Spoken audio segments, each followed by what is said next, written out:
சென்னையில் சாலை பள்ளத்தால் மாநகர பேருந்து மோதிய விபத்தில் பத்திரிகை ஊழியர் சம்பவ இடத்திலேயே உயிரிழந்த நிலையில் இதுகுறித்து எமது செய்தியாளர் சுப்பிரமணியன் வழங்கிய கூடுதல் தகவல்களை தற்பொழுது பார்க்கலாம். சென்னை கோடம்பாக்கம் ரத்னாம்பாள் தெருவில் இன்று காலை மாநகர பேருந்து மோதி இளைஞர் ஒருவர் உயிரிழந்த சோக சம்பவம் நிகழ்ந்திருக்கிறது. இந்த இளைஞர் உயிரிழப்புக்கு காரணமாக இருப்பது இந்த சாலை பள்ளம்தான். ரத்னாம்பாள் தெரு முழுவதுமாக மழைநீர் வடிகால்வாய் அமைக்கக்கூடிய பணி நடந்திருக்கிறது. ஆனால் அந்த பணி முடிந்த பிறகு முழுவதுமாக சாலையை மூடப்படாமல் இருக்கக்கூடிய காட்சிகளைத்தான் நீங்கள் பார்க்கிறீர்கள்.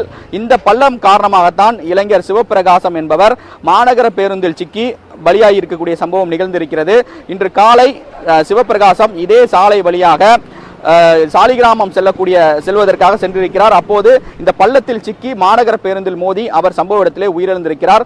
இந்த பள்ளத்தை மூடுவதற்காக இந்த பகுதி மக்கள் பலமுறை அதிகாரிகளுக்கு மனு அளித்தும் எந்த ஒரு நடவடிக்கையும் எடுக்கவில்லை என்ற ஒரு குற்றச்சாட்டை இப்பகுதி மக்கள் முன்வைக்கிறார்கள். அது மட்டுமல்லாமல் மழை காலங்களிலும் இதே பள்ளங்களில் தான் வாகன ஓட்டிகள் பயணிக்கக்கூடிய சூழ்நிலை இருந்து வந்ததாக இப்பகுதி மக்கள் தெரிவிக்கிறார்கள். மேலும் இந்த ரத்னாம்பாள் தெரு முழுவதுமாக புழுதி படர்ந்த நிலையாக காணப்படுகிறது. அது மட்டுமல்லாமல் மெட்ரோ ரயில் பணி காரணமாக மாநகர பேருந்துகள் இந்த சாலை வழியாக திருப்பி அனுப்பக்கூடிய சூழ்நிலை இருப்பதால் இந்த சாலை முழுவதுமாக பள்ளங்களாக காணப்படுகிறது. அது மட்டுமல்லாமல் அதிகாரிகள் விரைந்து இந்த சாலையில் இருக்கக்கூடிய பள்ளங்களை மூடி நடவடிக்கை எடுக்க வேண்டும், இது போன்ற உயிரிழப்புகளை தடுக்க வேண்டும் என்ற ஒரு கோரிக்கையை இப்பகுதி மக்கள் தொடர்ந்து முன்வைக்கிறார்கள்.